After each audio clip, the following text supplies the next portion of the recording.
welcome to today we continue to explore Sikh history. I was amazed to find this rogue leader. His name is Mr. Alha Singh.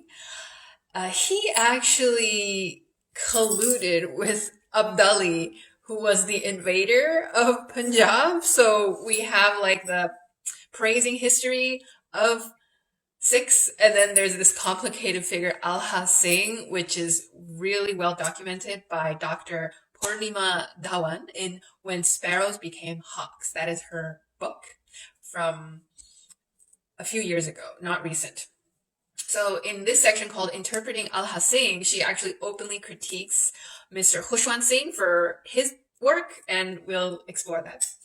Most historians of the Sikhs have been at a loss when trying to reconcile Alha Singh with the heroic ideal the Sikh chiefs of the Missals or fighting bands have come to represent. The heroic narrative of the Khalsa's rise to power by historians of the 19th and 20th centuries has cast the Missals into a single mold. According to Ratan Singh Bhangu's foundational work completed in 1841, the Khalsa was created by Guru Gobind Singh to combat the tyranny of the Mughals, and the Khalsa's mission was to preserve the weak from further oppression. Zulm. This work has long influenced modern historians of the Sikhs. Some primary sources of the 18th century enforce Bhangu's view, since the theme of religiously sanctioned war or dharm yudh dominates many Sikh religious texts of the period. Bhangu grew up in the glory days of the Khalsa, having been born into one of Majha's leading Sikh families in central Punjab. He displays some hostility toward the natives of Malwa, the rivalry between the people of Majha and Malwa being legendary in Punjabi culture. Perhaps his comments on the Phulkian chiefs should be understood within this context. Phulkian is the clan where Mr. Alha Singh is from. He's also the founder of the city Patiala. Jai Ma Kali, there is a Kali temple, Kali Mandir there, Jai Bhavani. Perhaps his comments on the Phulkian chiefs should be understood within this context. In his account of Alha Singh, Bhangu contrasts Singh's conciliatory, even servile dealings with Abdali with the more heroic men of the Khalsa, who put up with all hardship rather than compromise with an iota of their honor. Set within the larger framework of Bhangu's work, which lauds the self-sacrifices of the gurus and the early leaders of the Khalsa, Alha Singh's actions and words in this account appear to be self-serving. Contemporary historians have been even harsher. Although there have been apologists for the Phulkian chiefs, historians who have focused on the heroic qualities of the other Mishals often try to claim that the Phulkian chiefs were not part of the Misaldari system. Thus, Khushwant Singh, in his popular History of the Sikhs, outlining the Missals, wrote, Phulkia under Alha Singh of Patiala was the 12th Missal, but it was not part of the Dal Khalsa, and sometimes acted against the interests of the community. In particular, he notes that Alha Singh did not come to the aid of wounded Sikhs during the Wada Galugara and censures the Patiala rulers for the sycophancy toward Abdali. More recent works have been equally critical. Surjit Singh Gandhi, in Sikhs in the 18th century, states unequivocally that the Phulkians were not a Missal. In his judgment, they stayed aloof from the Dal Khalsa, did not reward their followers with land, and made compromises with both the Mughals and Abdali. While the Patiala rulers were certainly more attentive than other Sikh rulers to threats and demands by the Mughals and Afghans, their actions must be viewed in the special context of their greater vulnerability to attack. Although the Khalsa leadership censured Alha for his actions, they eventually accepted Alha Singh's defense and welcomed him back into the fold of the Khalsa Brotherhood.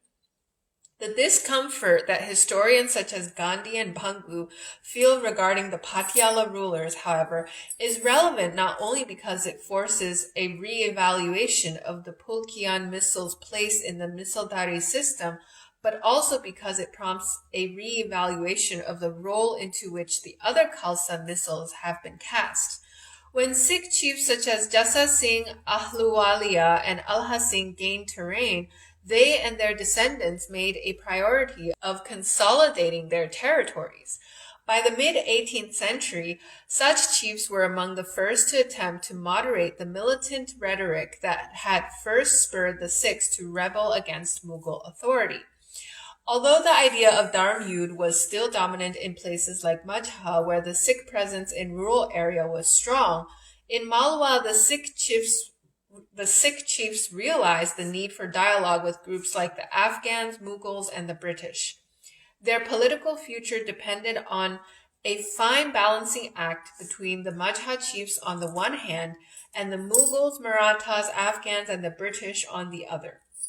Texts such as Bhangu's Prachin Panth Prakash were written after the breakdown of Ranjit Singh's empire in the 19th century, as Sikhs were facing absorption into the British Empire. At this time, the Majha-Malwa divide was raw, as many of the Malwa chiefs had entered into a protective alliance with the British out of fear of being absorbed by the Sikh empire of Ranjit Singh. Bhangu's work is thus in part a nostalgic account of the Sikh golden age at a time when the morale of most Khalsa Sikhs was fairly low. His account has been one of the foundational sources for Sikh history. When Bhangu and other traditional historians cast the Khalsa in a heroic mold, they were relying on a narrative template that had been dominating writings about the Sikh gurus for several centuries. These works were products of traditional historiography set within a larger framework of religious philosophy that assumed the predestined triumph of the Sikh Panth in a way that would demonstrate the fruition of the guru's actions. They were written to glorify the warriors and martyrs of the early Panth. Bhangu and his contemporaries reflected the popular belief that as the heroic exemplars of a period of persecution, the 18th century Khalsa chiefs ought to be heralded as manifestations of all that was best in the Sikh tradition. Perhaps more importantly, authors like Bhangu hoped for a better treatment from the British by highlighting the achievements of the Sikh Panth. Such works have frequently been used by modern historians as sources for Sikh history uncritically, without much regard to the cultural context in which they were produced. Thus, historians often err in either reproducing events gleaned from these books as facts or mimicking the heroic narrative of their sources. The idealization of Sikh rulers in the 18th century in popular works like Khushwant Singh's History of the Sikhs has led to the reduction of facets of Punjabi history into the theme of the Khalsa's rise to power. The Misildari system combined freedom of action with the discipline of unified command. It channeled the energies of the fiercely independent Khalsa soldier in the service of a cause which he held dear, the expulsion of foreigners from Punjab, and fulfillment of the prophecy of Guru Govind as the establishment of the Sikh state. There are several problematic issues in this brief passage that arise time and again in modern accounts of the 18th century Sikh history. Khushwant Singh is not alone in equating the rise of Sikh rule to that of a Sikh state, or of highlighting the communal tension modern historians read back into that time, or arguing for a greater unified command of the Panth that in fact existed. Such approaches suggest that Sikh chiefs and soldiers viewed other religious communities as foreigners, although the historical record offers a much more complicated picture. Examining these issues in reference to Alha Singh's life, there are several obvious contradictions between the events of his life and the assumptions that many historians of Sikhs make. While Alha Singh was certainly not representative of all Misal leaders, his actions resembled those of his contemporaries far more than his detractors chose to acknowledge. Alha Singh relied on his links with the Khalsa community in expanding his territory, and it is highly improbable that he sought to increase anyone's power other than his own. Other Khalsa chiefs such as Nawab Kapur Singh, Jassa Singh Ahluwalia, and Jassa Singh Ramgarhia also attempted to increase their own territories and fought their rivals, even if those rivals happened to be fellow Sikhs. Even in the years that Jassa Singh Ahluwalia had been dubbed the Badshah of the Pant, he fought a protracted engagement with the Ramgarias to oust them from their territory in central Punjab. Jassa Singh Ahluwalia, in other words, was as relentless as Alha Singh in expanding his territory and did not shy away from attacking other Khalsa chiefs. Like Alha Singh, other chiefs also had dealings with the Mughals and Afghans. Jassa Singh Ramgaria, the founder of the Ramgaria Misal, began his career in the service of the Mughal Faujdar of Jalandhar and was at times closely allied to Mughal interests. The political agenda of the Sikh chiefs centered on assuming control over more territory, which explains the episodic nature of their collaboration with each other, and when the occasion demanded, with Afghan or Mughal officials. Contrary to the injunctions of many contemporary Rahitnama authors, such chiefs did not view Muslims as barbaric outsiders or enemies, but as potential rivals who could also become useful allies on occasion. Local Muslims, particularly those who were trained as judges, administrators, and bureaucrats, were welcomed to Sikh courts. Alha Singh, like his peers, did his utmost to attract such men to his service. The Persian documents of the Patiala court make this clear. The Khalsa Dals were both a great source and a considerable hindrance to Alha Singh's quest to expand his territory. They shored up his forces when he was facing attacks by the Bhattis and the Rai Kalha of Kot, allied with the Faujdar of Jalandhar. If it had not been for the timely assistance of the Khalsa Dals at these times, Alha Singh would have remained a petty zamindar instead of becoming a Sikh sardar of note, and eventually a Raja or autonomous ruler. Yet the Khalsa leaders were also as vigilant when it came to policing the conduct of Alha Singh. His dealing with Abdali roused the ire of many Sikh chiefs, who were ready to raid Patiala and put an end to his rule. Another source of tension between Alha Singh and other Misaldars was the establishment of military posts by the Patiala king to defend his newly conquered territory. This impeded the occupation of the territory around Sirhind by other Misaldars. When the Bhangi Misal attacked Patiala to punish its king, the Patiala forces thoroughly defeated the Bhangis. Eventually, a compromise was negotiated by Jassa Singh Ahluwalia, who was pledged to guard Patiala since he had earlier accepted Nazrana from Alha Singh. Jassa Singh convinced the other chiefs to accept Alha Singh back to their fold if he agreed to be baptized again. This compromise between Alha Singh and the Sardars is important, for it illustrates how the Khalsa leaders resolved conflicts among themselves. Alha Singh, according to most reports, was a devout Khalsa Sikh, and he did not want to be declared apostate. Yet at the same time, he was not willing to relinquish his hard-won territory. As for his grandson and successor, Amar Singh, there are no indications that he was ever castigated as an outsider by fellow Khalsa leaders. His active participation in the major campaigns of the Khalsa Dals is ample proof of this. So, in contrast to Tibetan Buddhism, these leaders are religious, they have kids, they have wives, they have more than one wife on many occasions, and they also fight to gain territory. So this is like Tibetan pre-modern history on steroids, because there's limited land. Like, you can't just make more land unless it's like, putting land into the ocean with modern tech, but that's like later in history. The Patiala king's relationship with the Afghan court also needs to be evaluated with an eye toward their complex alliance with the Khalsa Dals. In the 3 instances that the Afghan forces reached the territory of the Patiala kings, the Phulkians were in no position to offer resistance. Rather than face complete destruction, they embarked on establishing a diplomatic relationship with the Afghan court that would counterbalance the pressures from all their local rivals. It is pertinent that in the chronicles of this state, there appears to have been no single stretch of time when the Phulkians were not forced to defend their territory from groups like the Kotla Afghans, the Bhattis, the Manj Rajputs, the Bhangis, and others. This appears to have kept the Phulkian chief in a constant state of wariness, and he constantly attempted to forge alliances with powerful groups like the Khalsa Dals and the Afghans in an attempt to discourage further attacks and encroachments by his neighbors. Unlike the Sikh misls in West Punjab, who were more directly subject to the Khalsa's sanctions, the Phulkian chiefs' local ties gave them a measure of independence that allowed them to exploit regional rivalries to maximize their own autonomy. Sounds familiar? तो हम किस चीज की तैयारियां कर रहे हैं फिर? लोगों का मन भाना, लोगों से प्रेम का और सहयोग की, उनका आप पे विश्वास होना, प्रेम होना, एक तरह से एक उनका आपके साथ अलाइनमेंट होना, क्या वो लोकतंत्र की हत्या है? वो लोकतंत्र की हत्या नहीं है, वही लोकतंत्र है. उनको शायद पता नहीं है लोकतंत्र की डेफिनेशन क्या है. Modern day South Asia.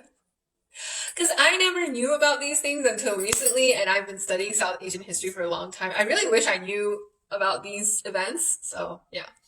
From peasant soldier to elite warrior, raiding, honor feuds, and the transformation of Khalsa identity. On January 14, 1784, a large party of Sikhs raided Chandausi, a market town in the upper Gangetic Plains. Although such Sikh raids outside of Punjab had become increasingly common by the later decades of the 18th century, most Mughal and Sikh histories mention them only in passing, describing them as the characteristic rapacious behavior of the Sikhs. Such hostile sources often make it difficult to understand the role of such raids. On this occasion, however, informants of the Nawab of Awadh, the Marathas, and the East India Company kept close watch on the raiding Sikhs. The increased frequency of such raids had finally compelled these powerful elite groups to pay closer attention to Sikh campaigns. The spies and informants of these parties reported on the daily activities of the Sikh chiefs, leaving behind a record of their movements and, more important, the debates among the Sikhs as they planned and implemented their campaign. Such records allow us to understand how raids, honor feuds, and other practices that the Sikhs' opponents decried as predatory warfare became central to an evolving Khalsa martial identity in the late 18th century. So just to pose this with another viewpoint, Mr. Puneet Sahani is very active on social media these days. He posed that the 5Ks of Khalsa identity was a lie imposed by the British, and then now we have a more complex picture where Marathas are joining in this discussion about who are these raiding Sikhs in this book. The Chandausi raid was a joint effort by 4 minor Khalsa chiefs who had territories in the Malwa and Bist Jalandhar area. Despite their modest status and resources, these chiefs wreaked havoc on the areas they raided. During the winter months of 1785, Chandausi was attacked repeatedly and thoroughly. After looting the property of the prosperous merchants and residents of the town, the Sikhs set fire to the town and market, razed surrounding villages, and also carried away the crops growing in the fields. The ruthlessness of this raid gave the intelligencers of the British and the Indian rulers of the upper Gangetic Plains a sense of the power the Sikhs now held. It's like east of Delhi, north of Ganga, south of the Himalaya. Okay.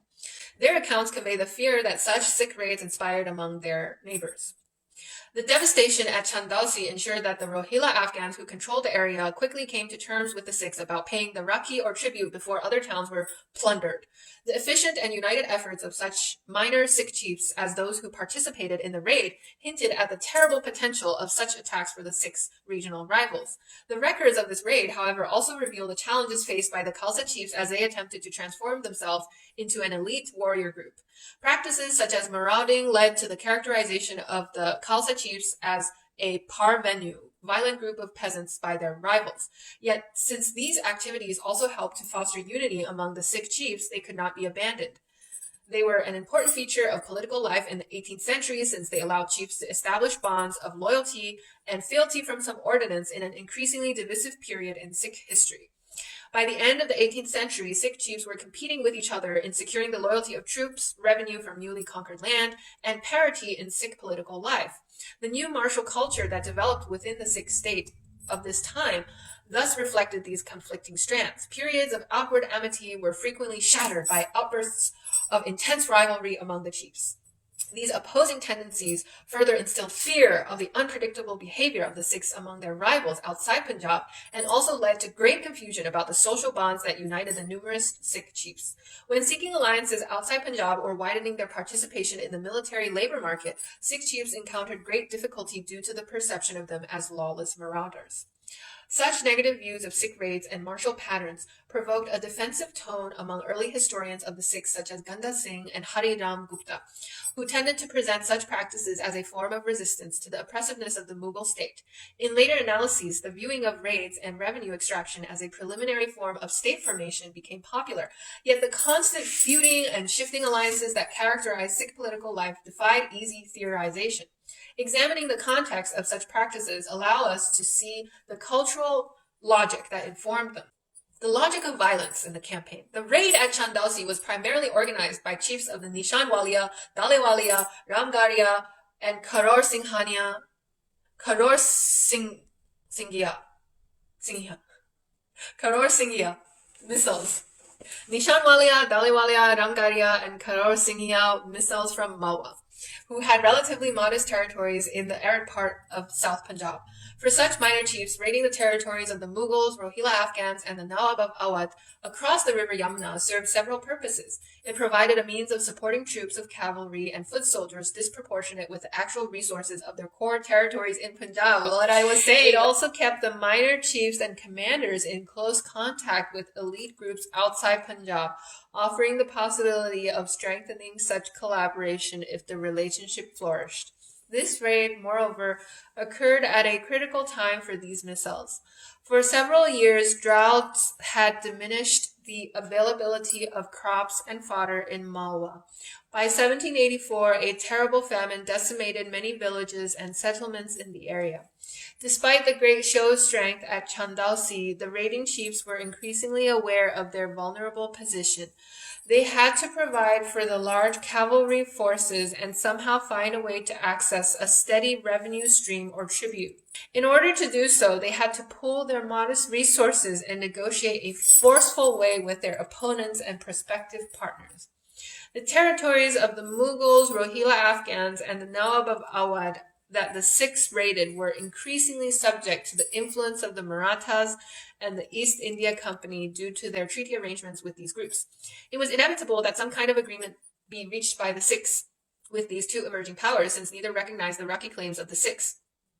Aware of these problems and the continued pressures from the more powerful Sikh missiles from Western Punjab, the group at Chandausi gathered frequently to discuss how to proceed with these negotiations.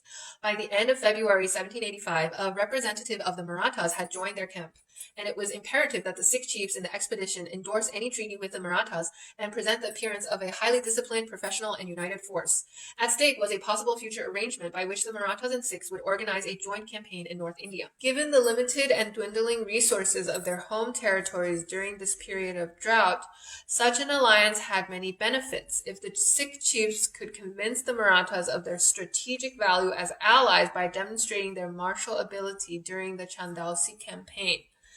This larger goal was constantly frustrated, however, by the growing discord between two important chiefs in the group of raiders belonging to Singhia and Ramgarhia missiles. The land around Chandausi had previously been claimed as Raki lands by these Sikh chiefs, and as the Sikhs continued to indiscriminately loot the area, the protection offered to these Raki areas was compromised. The word Raki is derived from Raksha or protection. The payment of Raki was understood to guarantee protection from the Sikh chief levying it, as well as from all other Sikhs who would not lay claim to that area. To infringe on another chief's Raki areas was a public insult. Bhagal Singh of Singhia Misl had a falling out with Jassa Singh Ramgarhia on this issue, and they started pitching their tents apart from each other. Such public disagreement created tension between the groups loyal to each chief. This was a particularly problematic development because the raiding party was still in an area surrounded by hostile forces. This dispute continued for a few days until Karam Singh Nirmala, another chief from Malwa, urged the two chiefs to reconcile since it was improper to show their disagreement so openly. Although Karam Singh was associated with a smaller misl, he was very influential in Sikh circles due to his association with the Nirmala order of Sikh scholars and the Nishanwaliya misl, which had included many famous Sikh martyrs of the previous generation. He played a significant role in reconciling the other feuding chiefs and directing the course of the campaign. Karam Singh's abilities as an influential mediator raised his political profile among the Sikhs and other associated warrior groups. Such public modes of negotiation and reconciliation were an important part of Khalsa practice by the end of the 18th century. Despite the overall success of the Khalsa in vanquishing Mughal and Afghan territory in Punjab, no single Sikh chief in the mid-18th century commanded a force that was big enough to establish a unified state. Thus, any major campaign, whether defensive or offensive, could only be executed in collaboration with other Sikh chiefs. This is why the more formal meetings called Gurmatas, as well as the informal but equally important public meetings of the chiefs on expeditions, were useful in negotiating the details of how campaigns would be conducted and the methods by which rocky and revenue lands were distributed. Such gatherings provided the opportunity to work out compromises on important issues and underscore Sikh solidarity in a public forum. For minor chiefs, such as those on the Chandausi raid, such meetings were particularly important as they offered the opportunity to participate in the political life of the Khalsa at a level similar to that of much more powerful chiefs, such as Jassa Singh Ahluwalia and Jai Singh Kanhaiya. The unstated but well-known rules of these occasions discouraged any unilateral display of power by a single chief. The joint support of other Sikh chiefs also ensured that their non-Sikh allies and rivals were always aware of the larger resources of the Khalsa community that any Sikh chief could draw upon if need be. It was such displays of unity that often obscured the underlying tensions among chiefs and made other martial groups in South Asia acknowledge the power that Sikhs had come to wield.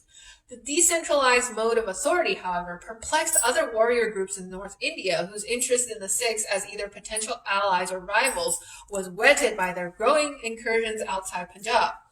Sikh political structures were very different from the known patterns associated with the warrior groups such as Rajputs or Mughal authority. Even the Marathas, the other well-known community of warriors with peasant roots, were organized in a more hierarchical structure by the late 18th century, and one can argue even today, with the Brahmin ministers called Peshwas emerging in a position of leadership.